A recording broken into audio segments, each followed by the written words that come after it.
O Irã moderno tem mais de 3.000 anos de história. Mas você sabia que esta nação aparece centenas de vezes na Bíblia? Sob o nome de Pérsia, o Irã teve um papel profético crucial no plano de Deus. Reis persas libertaram os judeus, reconstruíram Jerusalém e até foram chamados de ungidos por Deus. Esta é a história fascinante e pouco conhecida do Irã nas escrituras sagradas. Por volta de 550 a.C., Ciro o Grande fundou o Império Persa. Em apenas 30 anos, a Pérsia se tornou o maior império que o mundo já tinha visto, estendendo-se da Índia até a Grécia, do Mar Cáspio até o Egito. A Pérsia não era apenas poderosa militarmente, era avançada, tolerante com outras religiões e culturas, e tinha um sistema administrativo sofisticado. Mas o que tornou a Pérsia especial aos olhos de Deus foi como ela trataria o povo de Israel. Para entender isso, precisamos voltar um pouco no tempo. Em 586 a.C., o rei Nabucodonosor da Babilônia destruiu Jerusalém. O magnífico Templo de Salomão foi queimado. A cidade santa foi arrasada. O povo de Israel foi levado cativo para a Babilônia, a mais de 1.000 quilômetros de distância. Os judeus choravam junto aos rios da Babilônia, lembrando de Sião. Parecia o fim de tudo. O templo destruído, a cidade em ruínas, o povo exilado. Como Deus cumpriria suas promessas agora? Mas o profeta Jeremias havia profetizado algo extraordinário. Após 70 anos de cativeiro, Deus traria seu povo de volta. E Deus já estava preparando o instrumento dessa libertação. Um rei persa chamado Ciro. Enquanto Israel estava cativo, Deus falou através do profeta Isaías algo extraordinário. 150 anos antes de Ciro nascer, Deus o chamou pelo nome. Assim diz o Senhor ao seu ungido, a Ciro, a quem tomo pela mão direita para subjugar nações. Eu sou o Senhor que digo de Ciro. Ele é meu pastor e cumprirá tudo o que me apraz. Que digo de Jerusalém, ela será reconstruída, e do templo será estabelecido. Prestem atenção. Deus chamou um rei pagão de meu ungido. A mesma palavra usada para Messias. Isso é único em toda a Bíblia. Em 539 a.C., Ciro conquistou a Babilônia de forma genial. Ele desviou o rio Eufrates e entrou pela cidade seguindo o leito do rio. A Babilônia caiu em uma única noite, exatamente como o profeta Daniel havia previsto. Mas o que Ciro fez em seguida chocou o mundo antigo. Em 538 a.C., ele emitiu um decreto revolucionário, registrado tanto na Bíblia quanto no famoso cilindro de Ciro, exposto hoje no British Museum. Assim diz Ciro, rei da Pérsia: o Senhor, o Deus dos céus, me deu todos os reinos da terra, e me encarregou de construir-lhe um templo em Jerusalém de Judá. Qualquer do seu povo que esteja entre vocês, que o seu Deus esteja com ele, e que vá a Jerusalém de Judá reconstruir o templo do Senhor. Ciro libertou os judeus, devolveu os tesouros do templo roubados por Nabucodonosor, e financiou a reconstrução de Jerusalém com dinheiro do tesouro persa. Isso era inédito na história. Impérios antigos não libertavam povos conquistados, mas Deus havia preparado o coração de Ciro. Liderados por Zorobabel, cerca de 50.000 judeus começaram a longa jornada de volta para casa. Carregavam os utensílios de ouro e prata do templo que Ciro havia devolvido. 5.400 peças no total. Era a resposta às orações de gerações. Os 70 anos de Jeremias haviam se cumprido exatamente. Deus não havia esquecido seu povo. Mas a reconstrução não seria fácil. Havia oposição dos povos que agora ocupavam a terra. O trabalho parou por 16 anos.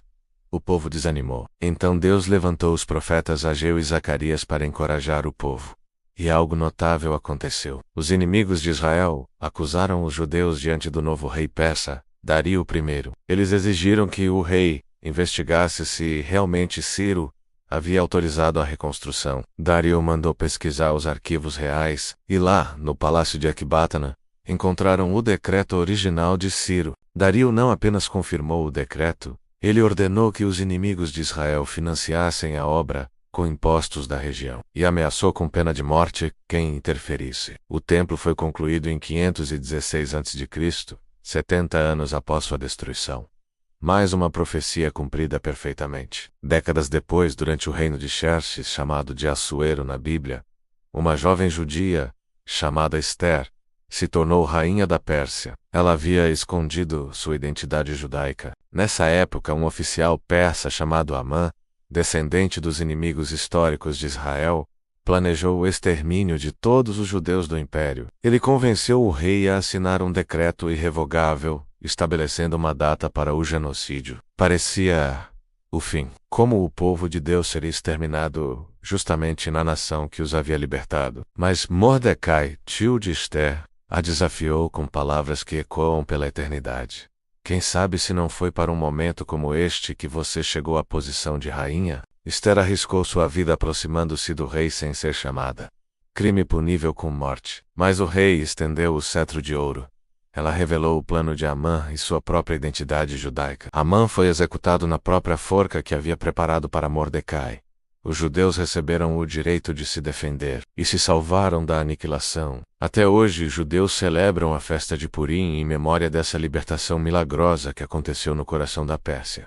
Mas 30 anos se passaram. O templo estava reconstruído, mas Jerusalém ainda estava vulnerável. Seus muros permaneciam em ruínas há 140 anos. Neemias era copeiro do rei Artaxerxes, uma posição de extrema confiança. Quando soube da situação de Jerusalém, seu coração se partiu. Ele orou, jejuou e pediu ao rei permissão para reconstruir os muros. Notavelmente, o rei pagão não apenas permitiu, ele forneceu madeira, escolta militar e cartas oficiais. Mais uma vez, Deus tocou o coração de um rei persa para abençoar Israel. Neemias liderou o povo em um projeto impossível. Com inimigos zombando e ameaçando, os judeus trabalhavam com uma ferramenta em uma mão e uma espada na outra. Em apenas 52 dias, os muros foram reconstruídos, um milagre que deixou as nações ao redor atônitas. Eles reconheceram que aquela obra havia sido feita com a ajuda de Deus.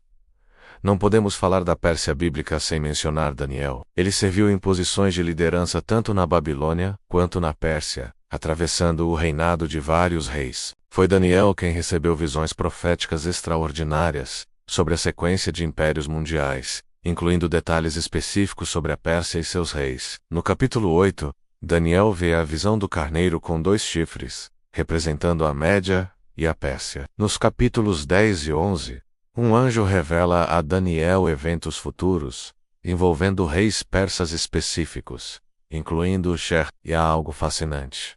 Quando Ciro emitiu o decreto libertando os judeus, a Bíblia diz que Deus despertou o espírito de Ciro. Alguns estudiosos acreditam que Daniel, que servia na corte persa, pode ter mostrado a Ciro as profecias de Isaías que o mencionavam pelo nome 150 anos antes. Imagine Ciro lendo que o Deus de Israel o havia chamado pelo nome antes dele nascer, para libertar seu povo. Isso teria impactado profundamente um rei. Hoje o Irã e Israel são adversários, mas a história bíblica nos lembra que Deus usa nações e líderes de formas que nunca esperaríamos. Ele chamou um rei pagão de meu ungido. Usou a Pérsia para libertar, restaurar e proteger seu povo. E nas profecias de Ezequiel 38 e 39, a Pérsia é mencionada novamente em eventos futuros. A história do Irã na Bíblia nos ensina que Deus é soberano sobre todas as nações, que seus planos se cumprem perfeitamente, e que Ele pode usar qualquer pessoa, qualquer nação, para cumprir seus propósitos eternos. A Pérsia foi fundamental para o retorno de Israel e a reconstrução de Jerusalém, preparando o caminho para a vinda do Messias. Sem a Pérsia, não haveria Jerusalém restaurada. Sem Jerusalém restaurada, não haveria o cenário para a primeira vinda de Cristo. Deus escreve a história, e cada nação tem seu papel no seu plano eterno. Que história incrível, não é? Compartilhe este vídeo para que mais pessoas conheçam o papel profético do Irã nas Escrituras. Deixe seu like e comente. Qual parte mais te surpreendeu? E não se esqueça de se inscrever para mais conteúdo bíblico como este. Muito obrigado por assistir.